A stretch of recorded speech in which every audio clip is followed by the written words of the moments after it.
Good morning students. आज का जो टॉपिक होगा वो होगा क्लास 10th के लिए। और इससे पीछे जो वीडियो लेक्चर सेकंड था बच्चों, उस वीडियो लेक्चर सेकंड के अंदर हमने section formula for internal division and external division इसके बारे में हमने पढ़ा था। और हमने मिड पॉइंट फार्मूला भी समझा था कि मिड पॉइंट फार्मूला क्या होता है। अब जो वीडियो लेक्चर थर्ड है, इस वीडियो लेक्चर थर्ड के अंदर हम एक्सरसाइज 7.2 को कम्प्लीटली सोल्व करेंगे, जो इसके बचे हुए क्वेश्चन हैं। इससे पीछे वाला जो पार्ट है, पीछे वाला पार्ट जो हमने किया था, उस पार्ट के अंदर हमने only on 5 he question solve किए थे। लेकिन मैं क्वेश्चन नंबर 2 से आगे कंटिन्यूसली क्वेश्चनों को सोल्व करूँगा और कुछ क्वेश्चन बचेंगे, 2 या 3 क्वेश्चन बचेंगे, उन क्वेश्चनों को मैं आपको सोल्व करने के लिए दूंगा। अगर उनमें कोई प्रॉब्लम हो तो आप कमेंट सेशन के अंदर कमेंट करके पूछ सकते हो। तो फिर चलिए बच्चों, हम अपने टॉपिक को स्टार्ट करते हैं। सबसे पहला जो क्वेश्चन आता है वो क्वेश्चन नंबर थर्ड है। क्वेश्चन नंबर थर्ड है, to conduct sports day activities in your rectangular shaped school garden ground ABCD। अब कोई भी एक्टिविटी होती है, स्पोर्ट्स एक्टिविटी, रेक्टेंगुलर शेप का जो ग्राउंड होता है स्कूल में, उस ग्राउंड के अंदर, अब उस ग्राउंड के अंदर एक्टिविटी क्या करवाई वो हम इस क्वेश्चन के अकॉर्डिंग ही समझेंगे। वो कहता है lines have been drawn with the chalk powder at a distance of 1 metre each. सबसे पहले तो हमने A, B, C और D, ये हमने एक रेक्टेंगुलर रेक्टेंगुलर ग्राउंड लिया और इस रेक्टेंगुलर ग्राउंड के अंदर 1 मीटर की डिस्टेंस पर, जैसे ये 0 पॉइंट लिया हमने, 0 और 1 के बीच में 1 मीटर की डिस्टेंस है, 1 और 2 के बीच में 1 मीटर का डिस्टेंस है, 2 और 3 के बीच में 1 मीटर का डिस्टेंस है, 3 और 4 के बीच में 1 मीटर का डिस्टेंस है, 4 और 5 के बीच में 1 मीटर का डिस्टेंस है। उसी टाइप से 6, 7, 8, 9 और 9, 10 इन सभी के बीच में 1 मीटर का क्या है, डिस्टेंस है। और ये 1 मीटर की डिस्टेंस के ऊपर हमने चाक पाउडर जो होता है उससे हमने स्ट्रेट लाइन ड्रॉ की है।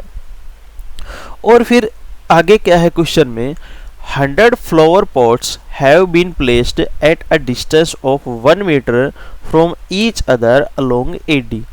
और जो लाइन AD है, इस लाइन AD के along हमने 1 मीटर की डिस्टेंस पर 100 फ्लावर पॉट हमने सिचुएट किए, उनको रखा गया है। यानी कि 1 और 2 इन दोनों के बीच में 1 मीटर का डिस्टेंस है, तो एक फ्लावर पॉट रख दिया हमने, फिर 1 मीटर की डिस्टेंस लेके हमने फिर से एक फ्लावर पॉट रखा, फिर 1 मीटर की डिस्टेंस लेके फिर से हमने एक फ्लावर पॉट रखा। तो हमने यहाँ पर 100 फ्लावर पॉट्स रखे हैं। तो इसका मतलब ये जो टोटल डिस्टेंस जो आएगी, 100 जो हमारे पास फ्लावर पॉट होंगे, तो 0 से लेके 100 तक हमारे पास टोटल डिस्टेंस यहाँ पर कितनी होगी, 100 मीटर की डिस्टेंस होगी।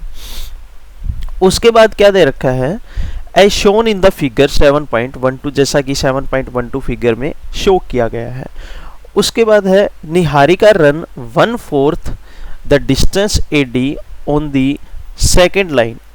अब सेकेंड लाइन पर क्या है कि निहारिका रन करती है और निहारिका इस टोटल डिस्टेंस का 1/4 पार्ट ही कवर कर पाती है। तो इसका मतलब क्या हुआ, अगर वो 1/4 पार्ट कवर कर पाती है तो 100 का 1/4 पार्ट कवर कर पाएगी वो। तो जो निहारिका की जो पोजीशन है, वो पोजीशन हमारे पास क्या होगी, उसकी पोजीशन के कोऑर्डिनेट क्या होंगे, वो होंगे कि वो सेकंड लाइन पर है, यानी कि x की वैल्यू तो होगी सेकंड। और इस टोटल डिस्टेंस का, यानी कि 100 मीटर जो डिस्टेंस है, इस 100 मीटर डिस्टेंस का उसने कितना पार्ट कवर किया है, वो पार्ट कवर किया है 1/4। तो यहाँ पर जब इसको कैंसिल आउट करेंगे तो 4 2 जा 8 और 4 5 जा 20। तो निहारिका की जो पोजीशन है, उस निहारिका की पोजीशन के कोऑर्डिनेट कितने होंगे, 2 और 25। इसको मान लो मैंने नाम दिया P, इसको मैंने नाम दे दिया P। उसके बाद क्या है, उसके बाद है and second line and posts a green flag. उसके बाद दे रखा है भाई, Preet runs 1/5 the distance AD on the 8th line and the post a red flag. अब निहारिका ने क्या किया कि इस पोजीशन पर आके उसने एक ग्रीन जो फ्लैग था उस ग्रीन फ्लैग को पोस्ट कर दिया। अब आगे क्या दे रखा है क्वेश्चन में, आगे ये है प्रीत नाम का कोई भी एक अनदर स्टूडेंट है, वो भी रन करता है, वो रन करता है 8th लाइन पर, यानी कि 8वीं जो लाइन है उस 8th लाइन पर रन करता है, और इस 100 मीटर का कितना पार्ट वो कवर कर पाता है, वो कर पाता है 1/5 पार्ट। तो हमने क्या किया कि जो प्रीत की जो पोजीशन होगी उसके पोजीशन के जो कोऑर्डिनेट होंगे वो क्या होंगे कि मैंने उसके पोजीशन को कोऑर्डिनेट का नाम दिया Q, इसमें x की वैल्यू तो है 8 और कितना पार्ट वो कवर कर पाता है 100 मीटर डिस्टेंस का, वो कर पाता है 1/5 पार्ट ऑफ 100 मीटर, यानी कि 100 मीटर का वो 1/5 पार्ट ही कवर कर पाता है। अब इसको कैंसिल आउट करेंगे तो यहाँ पर कितना आ जाएगा 20। तो ये जो Q पॉइंट है इस Q पॉइंट के कोऑर्डिनेट कितने होंगे 8,20। तो हमने रेक्टेंगुलर एक ग्राउंड लिया था, उस रेक्टेंगुलर ग्राउंड के अंदर क्वेश्चन के अकॉर्डिंग हमने जो भी इन्होंने सिचुएशंस दे रखी थी, जो भी इन्होंने इंस्ट्रक्शन दे रखी थी, उन इंस्ट्रक्शन को हम फॉलो करते गए। और 2 स्टूडेंट थे, एक निहारिका नाम का स्टूडेंट था और एक था प्रीत नाम का स्टूडेंट, और इन दोनों स्टूडेंट की हमने क्वेश्चंस के अकॉर्डिंग इनकी पोजीशन निकाली और वो पोजीशन हमने कोऑर्डिनेट के अंदर हमने क्या की है, फाइंड आउट की है। अब इससे आगे क्या है, इससे आगे है what is the distance between both the flags. अब इन्होंने इन दोनों फ्लैग्स की डिस्टेंस पूछी है, एक तो P और Q। ये P और Q जो पॉइंट है, P पॉइंट पर एक ग्रीन फ्लैग पोस्ट किया गया है और Q पॉइंट पर एक किस कलर का फ्लैग है वो दे रखा है, ये है भाई बच्चों रेड फ्लैग। Q पॉइंट पर जो है रेड फ्लैग पोस्ट किया गया है। तो एक तो इन दोनों फ्लैग की डिस्टेंस पूछी गई है, दोनों फ्लैग की हम डिस्टेंस किस टाइप से निकालेंगे, by using the distance formula. और डिस्टेंस फॉर्मूला हमारे पास क्या है, अगर हमने P और Q इन दोनों पॉइंटों के बीच की डिस्टेंस हमने फाइंड आउट करनी है तो हम निकालेंगे square root of x2 minus में x1 whole raise to power 2 plus y2 minus y1 whole raise to power 2 implies that mod of PQ is equal to square root of x2 में से x1 को subtract करेंगे, x2 की value है 8, x1 की value है 2, तो 8 minus 2 whole raise to power 2 plus अब y2 माइनस y1, y2 की वैल्यू है 20 और y1 की वैल्यू है 25 whole raise to power 2 implies that। अब इसको हम सोल्व करेंगे, स्क्वायर रूट ऑफ ये हो जाएगा 6 का स्क्वायर हो जाएगा 36 प्लस यहाँ पर बचेगा 5 का स्क्वायर हो जाएगा 25। अब कितना आ जाएगा हमारे पास ऐड करने के बाद √61, यानी कि इन दोनों फ्लैग की जो डिस्टेंस है वो कितनी दे रखी है, वो √61 मीटर्स दे रखी है। इसके बाद क्या करना हमने क्वेश्चन में, तो यहाँ तक तो हमारा क्वेश्चन सोल्व हो चुका है कि हमने उन दोनों फ्लैग की जो है डिस्टेंस हमने फाइंड आउट करनी थी। उसके बाद है if Reshmi has to post a blue flag exactly half way between the line segment joining the 2 flags. तो इसके बाद रेशमी ने क्या किया, रेशमी ने ये किया कि P पॉइंट पर जो फ्लैग था, जो ग्रीन कलर का जो फ्लैग पोस्ट किया गया है, और Q पॉइंट पर जो रेड कलर का जो फ्लैग पोस्ट किया गया है, इन दोनों फ्लैग को ज्वाइन करने वाली जो लाइन है, इन दोनों फ्लैग को हमने एक स्ट्रेट लाइन से ज्वाइन किया। और रेशमी ने क्या किया, ठीक इस लाइन के बीच में यानी कि मिड पॉइंट पर उसने एक फ्लैग पोस्ट किया। तो हमने माना कि R जो है वो R इस लाइन का क्या है, मिड पॉइंट है। और P पॉइंट के कोऑर्डिनेट कितने हैं, P पॉइंट के कोऑर्डिनेट है 2,25 और Q पॉइंट के कोऑर्डिनेट है 8,25। अब जो हमने मिड पॉइंट फॉर्मूला जो हमने पढ़ा था, उस मिड पॉइंट फॉर्मूले के अकॉर्डिंग हम क्या करेंगे, जो आर जो पॉइंट है, आर पॉइंट जो हमने मिड पॉइंट मानना है, इस आर पॉइंट के हम कोऑर्डिनेट फाइंड आउट करेंगे। वो क्या होगा, मिड पॉइंट फॉर्मूला हमारे पास क्या होता है, mid point formula, mid point formula हमारे पास होता है x1 plus x2 divided by 2 comma y1 plus y2 divided by 2। अब x1 की वैल्यू कितनी है 2 और x2 की वैल्यू कितनी है 8 डिवाइडेड बाई 2 कोमा y1 की वैल्यू है 25 और y2 की वैल्यू है 20 और डिवाइडेड बाई 2।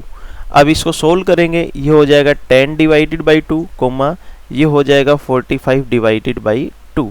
अब ये कैंसिल आउट होता है, 2 5 जा 10, तो हमारे पास कितना आया 5 कोमा 45 डिवाइडेड बाई 2। अब ये क्या हो गया, ये हमारे पास उस आर पॉइंट के कोऑर्डिनेट हो गए, और वो आर पॉइंट कौन सा है, जिस पॉइंट के ऊपर रेशमी ने एक ब्लू कलर का फ्लैग जो है वो पोस्ट किया है। तो बच्चों इस क्वेश्चन में हमने यहीं तक करना था। एक तो हमने इन दोनों पॉइंटों के बीच की डिस्टेंस फाइंड आउट करनी थी, और जिस पॉइंट के ऊपर रेशमी ने फ्लैग को पोस्ट किया है और वो फ्लैग ब्लू कलर का है और वो ठीक इन दोनों पॉइंटों के बीच में है, तो जो मिड पॉइंट जो बनेगा उस मिड पॉइंट के हमने कोऑर्डिनेट भी क्या करने थे, फाइंड आउट करने थे। और कोऑर्डिनेट हमारे पास कितनी है 5,45 डिवाइडेड बाई 2। अगर चाहो तो इसको डेसिमल पॉइंट में रिप्रेजेंट कर सकते हो, अदरवाइज इसको एज इट इज भी छोड़ सकते हो। तो ये बच्चों क्वेश्चन नंबर हमारे पास 3rd था, बहुत ही सिंपल क्वेश्चन था। चलिए अब नेक्स्ट क्वेश्चन पर चलते हैं। क्वेश्चन नंबर नेक्स्ट जो है 4 है, बहुत ही इजी क्वेश्चन है। ये है find the ratio in which the line segment joining the point -3, 10 and 6, -8 is divided by -1, 6। अब हमने क्या किया, हमने 2 पॉइंट लिए, एक पॉइंट हमने A लिया और एक पॉइंट हमने लिया B। इस A पॉइंट के कोऑर्डिनेट हमने क्या माने, A पॉइंट के कोऑर्डिनेट लिए हमने -3, 10 और उसके बाद B पॉइंट के कोऑर्डिनेट हमने क्या माने, वो है 6, -8। अब क्या है कि इन दोनों पॉइंटों को ज्वाइन करने वाली जो लाइन है, इन दोनों पॉइंटों को ज्वाइन करने वाली जो लाइन है, उस लाइन को इस पॉइंट ने किसी न किसी रेशियो में क्या किया, डिवाइड किया। तो यहाँ पर मैंने कोई एक पॉइंट ले लिया P, जिस पॉइंट P के कोऑर्डिनेट मेरे पास है -1, 6। तो इस पॉइंट ने इस AB लाइन को किसी न किसी रेशियो के अंदर क्या किया, डिवाइड किया, और वो रेशियो हमने क्या माना, K/1। तो अब हम क्या करेंगे, जो सेक्शन फॉर्मूला इंटरनल डिवीजन के लिए जो बनता है, उस section formula for internal division का यूज करके हम ये रेशियो की वैल्यू फाइंड आउट करेंगे कि K की वैल्यू यहाँ पर क्या होगी। अब section formula for internal division क्या होता है, वो होता है हमारे पास है m1x2 plus m2x1 divided by m1 plus m2, comma m1y2 plus m2y1 divided by m1 plus m2। ये होता है हमारे पास section formula for internal division. अब यहाँ पर मैंने वैल्यूज लिख ली, x1 की वैल्यू है -3 और y1 की वैल्यू है 10, उसके बाद x2 की वैल्यू है मेरे पास 6 और y2 की वैल्यू है मेरे पास -8 और m1 की वैल्यू है k और m2 की वैल्यू है मेरे पास 1। तो इस फॉर्मूले के अंदर मैंने ये सभी वैल्यू पुट की, और जो यहाँ पर ये जो है ये हमारे पास P पॉइंट के कोऑर्डिनेट्स सकते हैं इनसे। तो इज इक्वल टू मैंने लिखा P ऑफ x, y। यहाँ पर x की वैल्यू है मेरे पास -1 और y की वैल्यू है 6। अब ये सभी वैल्यू इस फॉर्मूले में हम पुट कर देंगे। पुट करने के बाद क्या आएगा, m1 की वैल्यू है हमारे पास k और x2 की वैल्यू है 6, तो यहाँ पर आएगा 6k, और m2 की वैल्यू है हमारे पास 1 और x1 की वैल्यू है कितनी 3, तो -3 डिवाइडेड बाई k प्लस 1 और कोमा। अब m1 की वैल्यू है k और y2 की वैल्यू है हमारे पास -8, तो यहाँ पर -8k, और उसके बाद m2 की वैल्यू है 1 और y1 की वैल्यू है हमारे पास कितनी है 10 है, तो प्लस में कितना आ जाएगा 10 divided by m1 plus m2 यानी कि k plus 1 is equal to x की वैल्यू है -1 और y की वैल्यू है 6। यहाँ पर मैंने इस p पॉइंट के कोऑर्डिनेट लिख दिए। अब ये दो कोऑर्डिनेट इक्वल हैं, दो कोऑर्डिनेट इक्वल तभी होंगे जब कोरिस्पोंडिंगली इक्वल होंगे। इसका मतलब इस कोऑर्डिनेट के अंदर x की वैल्यू और इस कोऑर्डिनेट के अंदर x की वैल्यू इक्वल, इस कोऑर्डिनेट के अंदर y की वैल्यू और इस कोऑर्डिनेट के अंदर y की वैल्यू क्या होगी, इक्वल होगी। तो हमने यहाँ पर क्या किया, हमने यहाँ पर लिखा कि 6k -3 divided by k plus 1 is equal to -1। k plus 1 को राइट हैंड साइड लेके आऊँगा तो -1 के साथ मल्टीप्लाई हो जाएगा, रिजल्ट बचेगा 6k -3 is equal to -k और -1। -k को मैं लिया है लेफ्ट हैंड साइड तो यहाँ पर बचेगा 5k, और यहाँ पर 3 को मैं लेके गया राइट हैंड साइड तो प्लस का 3 कितना आ जाएगा 2। तो k की वैल्यू कितनी आ गई हमारे पास 2 डिवाइडेड बाई 7। तो कितने रेशियो में हमारे, अब इसको मैं लिख सकता हूँ k डिवाइडेड बाई 1, तो k की वैल्यू कितनी है 2 और 1 की जगह हमारे पास कितना आएगा 7। तो कितने रेशियो में डिवाइड होगा ये डिवाइड होगा हमारे पास 2:7 के अंदर। तो बहुत ही इजी क्वेश्चन था बच्चों ये क्वेश्चन नंबर 4। अब मैं क्वेश्चन नंबर 5 पर चलता हूँ। क्वेश्चन नंबर 5 इसमें शायद स्लाइड में मिस है, हाँ ये रहा क्वेश्चन नंबर 5। क्वेश्चन नंबर 5 है find the ratio in which the line segment joining A and B is divided by x axis, also find the coordinate of the point of division. तो सबसे पहले हम इसको जो ग्राफिकली जो हमारे पास results जो होते हैं यानी कि ग्राफ के अंदर हम इसको सबसे पहले रिप्रेजेंट कर लेते हैं, आपको बड़े अच्छे से समझ में आएगा। तो मैंने क्या किया, मैंने सबसे पहले दो एक्सिस ली, एक ली मैंने y एक्सिस और एक ली मैंने x एक्सिस। ये मेरे पास है x एक्सिस जो हॉरिजॉन्टल है, इसको मैंने लिखा x o x डैश, और जो वर्टिकल है इस वर्टिकल को मैंने लिखा y एक्सिस, इसको नाम दिया y o y डैश। अब यहाँ पर मैंने पॉजिटिव वैल्यूज ली 1 2 3 4 और 5। यहाँ पर मैंने नेगेटिव वैल्यूज ली -1 -2 -3 -4 और -5। यहाँ पर पॉजिटिव वैल्यूज ली मैंने 1 2 3 4 और 5। नीचे नेगेटिव वैल्यू ली मैंने -1 -2 -3 -4 और -5। अब A पॉइंट के कोऑर्डिनेट कितने हैं 1 और -5, यानी कि x की वैल्यू तो है 1 और y की वैल्यू कितनी है -5। तो मेरे पास यहाँ पर पॉइंट आएगा A। ये A पॉइंट लिया, A पॉइंट के कोऑर्डिनेट है 1 -5 और B पॉइंट के कोऑर्डिनेट है x की वैल्यू है -4 और y की वैल्यू है मेरे पास 5। तो -4 और 5 ये मेरे पास आएगा B पॉइंट और इस B पॉइंट के कोऑर्डिनेट होंगे -4 और 5। अब मैंने क्या किया, मैंने इन दोनों पॉइंट को एक स्ट्रेट लाइन से क्या किया, मैंने ज्वाइन किया। इन दोनों पॉइंट्स को मैंने स्ट्रेट लाइन से ज्वाइन किया। अब A और B इन दोनों पॉइंटों को ज्वाइन करने वाली जो लाइन है उस लाइन को इस x एक्सिस ने किसी न किसी रेशियो के अंदर डिवाइड कर दिया। क्यों, देखो x एक्सिस जो है वो AB लाइन को क्रॉस करती है और इस AB लाइन को क्रॉस जो करती है तो उस केस के अंदर जो रेशियो जो बनेगा, एक तो हमने उस रेशियो की वैल्यू फाइंड आउट करनी है और उसके बाद यहाँ पर x एक्सिस के ऊपर जो पॉइंट आएगा, जिस पॉइंट की वजह से हमारे पास ये लाइन जो है इस लाइन के सेक्शन हुए हैं, पार्ट्स हुए हैं, उस पॉइंट के कोऑर्डिनेट की वैल्यू भी हमने फाइंड आउट करनी है।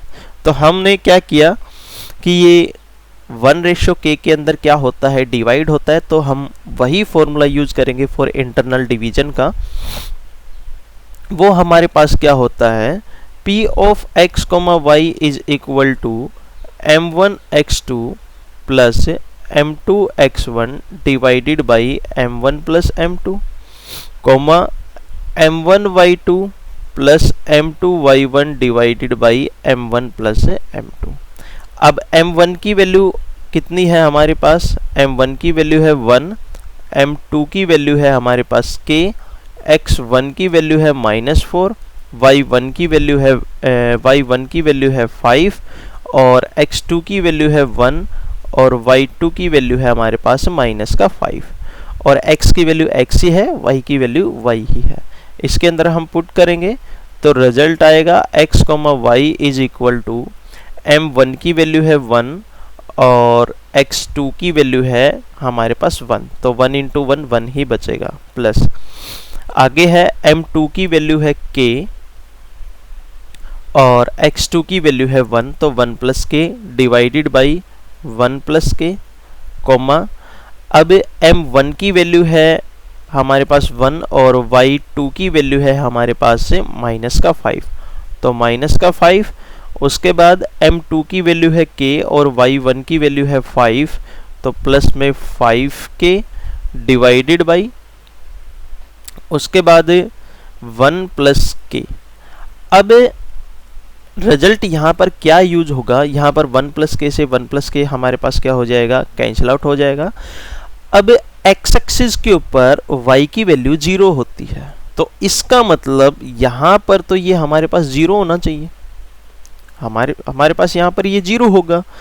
अब उसके बाद मैंने क्या किया कि -5 plus 5k divided by k plus 1, तो इज इक्वल टू क्या होगा? 0 होगा, क्योंकि y इस कोऑर्डिनेट के अंदर y की वैल्यू और इस कोऑर्डिनेट के अंदर y की वैल्यू क्या होगी? इक्वल होगी।